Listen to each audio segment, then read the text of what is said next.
27 August কলকাতায় RG Kar medical college ও হাসপাতালে junior doctor ধর্ষণ ও হত্যাকাণ্ডের প্রতিবাদে ঢাকা ছাত্র সমাজে নবান্ন অভিযানে সামিল হওয়া দুর্গাপুর শিল্পাঞ্চলের কাকসা ব্লকের গ্রুপ ডি স্টাফকে করা হলো সাসপেন্ড। বৃহস্পতিবার কাজে যোগ দিতে এসে শুভঙ্কর ব্যানার্জিকে সাসপেন্সের লেটার দিল কর্তৃপক্ষ। মনের মতো ফার্নিচারের সেরা ঠিকানা দ্য আরবান ফার্নিচার, যেখানে আপনারা পেয়ে যাচ্ছেন 50,000 টাকা থেকে বেডরুম সেট আর দারুণ সব ডিজাইনের ডাইনিং টেবিল পাবেন মাত্র 10,000 টাকা থেকে। এছাড়াও থাকছে স্লিপওয়েল ও গোদরেজ ম্যাট্রেসের ওপরে 20% ছাড়, আর সাথে পাবেন ফ্রি কম্পিউটার টেবিলও। রানীগঞ্জের বিএন আগারওয়াল হসপিটালের মুখোমুখি রয়েছে দ্য আরবান ফার্নিচারের শোরুম। এছাড়াও আমাদের শাখা রয়েছে অন্ডাল, দুর্গাপুর, পাণ্ডবেশ্বর ও রানীগঞ্জে। বিশদে জানতে যোগাযোগ করুন স্ক্রিনে দেওয়া নম্বরে।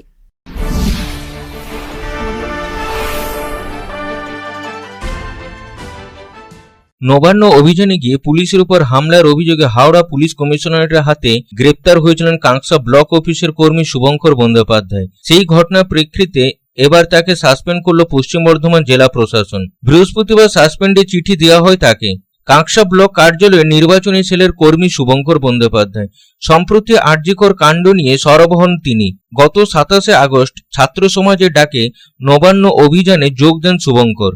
হাওড়া কমিশনারেটের পুলিশ 28 আগস্ট ভোরে তার বাড়ি থেকে গ্রেপ্তার করে নিয়ে যায়।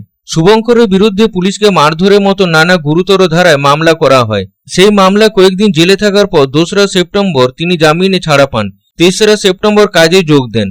তারপরে এই দিন প্রশাসনের তরফে তাকে সাসপেন্ড করা হয়। মঙ্গলবার তাকে শোকজে চিঠি দেওয়া হয়েছিল।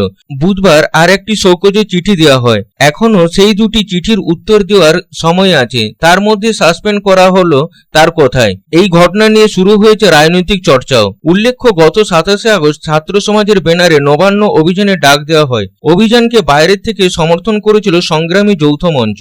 হাওড়া ময়দানের কাছে পুলিশের ব্যারিকেড ভেঙে যৌথ মঞ্চের সদস্যরা এগোনোর চেষ্টা করলে পুলিশের সঙ্গে সংঘর্ষ হয়। এই ঘটনায় শুভঙ্করকে গ্রেপ্তার করে হাওড়া থানার পুলিশ।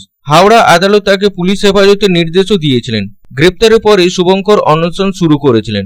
অসুস্থ হয়ে পড়লে তাকে হাওড়া হাসপাতালে ভর্তি করা হয়। সোমবার ধৃতদের হাওড়া আদালতে তোলা হলে বিচারক শুভঙ্কর সহ 23 জনকে জামিন দেন।